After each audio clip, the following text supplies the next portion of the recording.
guys, welcome to the video. Today we're going to be talking about underwater cinematography. Jump into it. Industry structure and operations.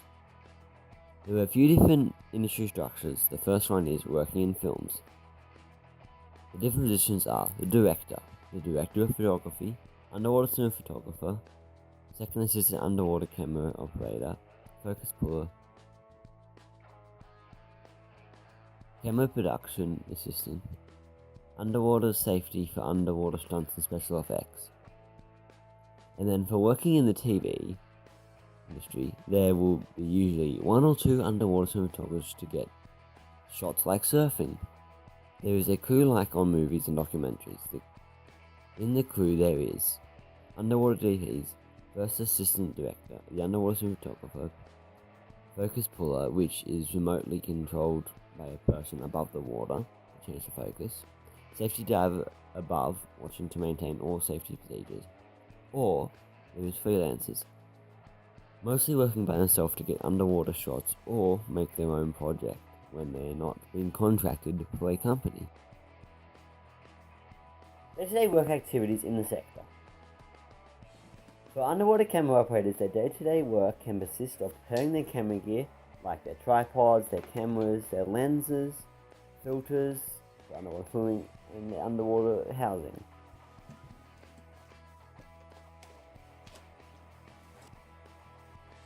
Then preparing their dive gear, so their mask, their swimsuit, oxygen tanks, anything like that.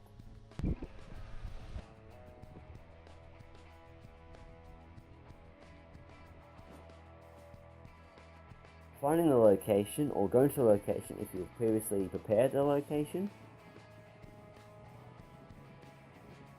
Then beginning to film, so you'll film the shots you need to film, so fish, sharks, dolphins, whatever you want to film under the water, so you see plans, get some nice time lapses, anything like that.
You'll finish the filming, you export the footage, start to edit the video.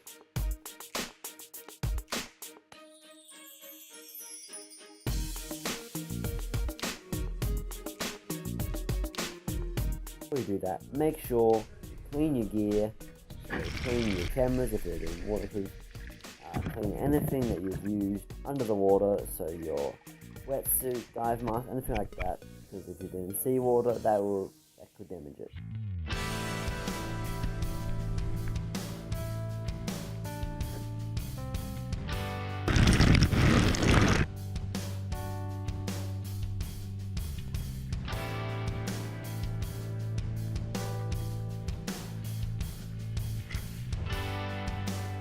And I asked Peter Latte a question.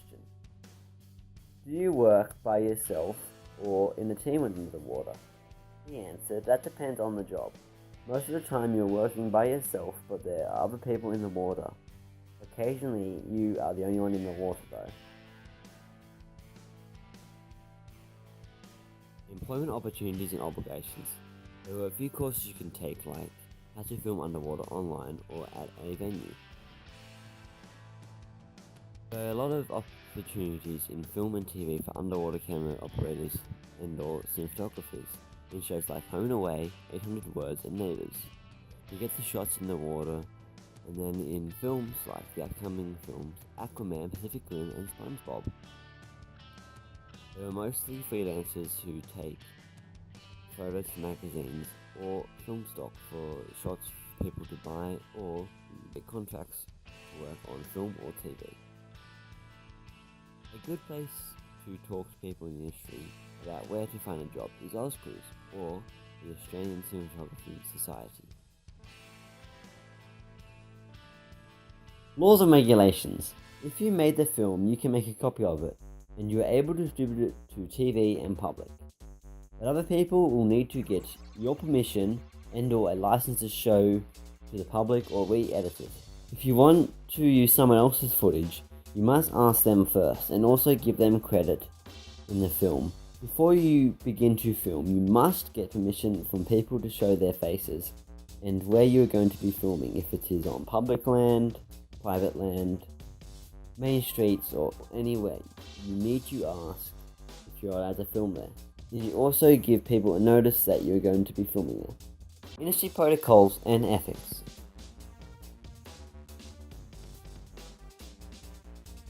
Not harm marine life or interrupt their normal behavior such as mating, feeding, or resting. Do not touch any living underwater plant or animal. Do not chase, ride, or block free-swimming animals such as turtles. Do not collect any souvenirs, living or dead. Be careful. Do not disturb marine life when taking underwater photography. I asked Peter Latte a question.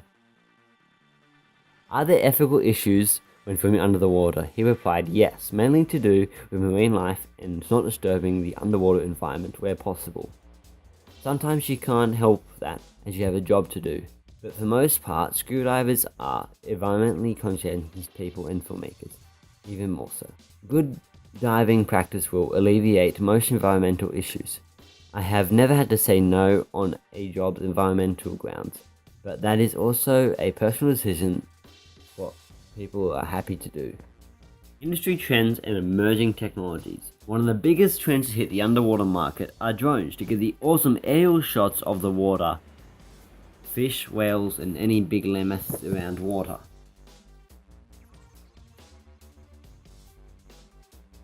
The next thing is super macro lenses to get the close-up shots of the sea life and sea plants, as you can see in the pictures right here.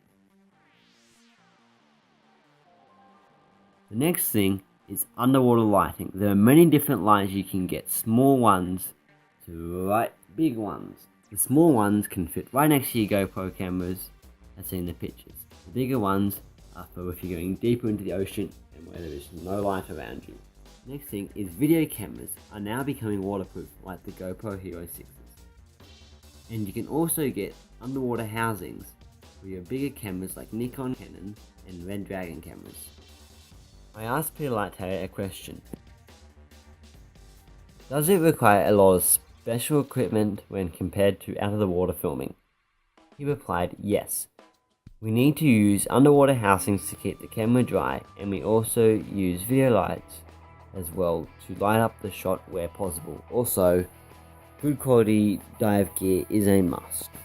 Professional industries, bodies and associations.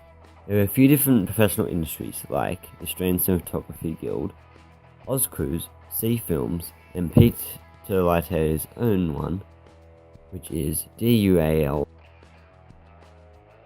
An example of your participation in an industry networking activity, workplace, or event. I went to SMPTE in 2015 and 17. SMPTE means Society of Motion Picture and Television Engineers, a camera convention for short. At SMPTE, I spoke to Peter Latte about freediving and where to start in the underwater cinematography, and also had a look at drones, GoPros, and many other emerging technologies.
Advice from a professional in the industry. I asked Peter Lighter some advice to get into the industry. He said you need a good understanding of cameras, especially good diving skills and confidence in the water. Don't make excuses, be someone that just gets the job done without complaining. Find a mentor, read everything you can, learn how light and colour is affected by water. When you get rejected time and time again, never give up if you really want to do it. Networking and get a good show reel together. I asked Peter Lighter a few different questions, so here are all the questions.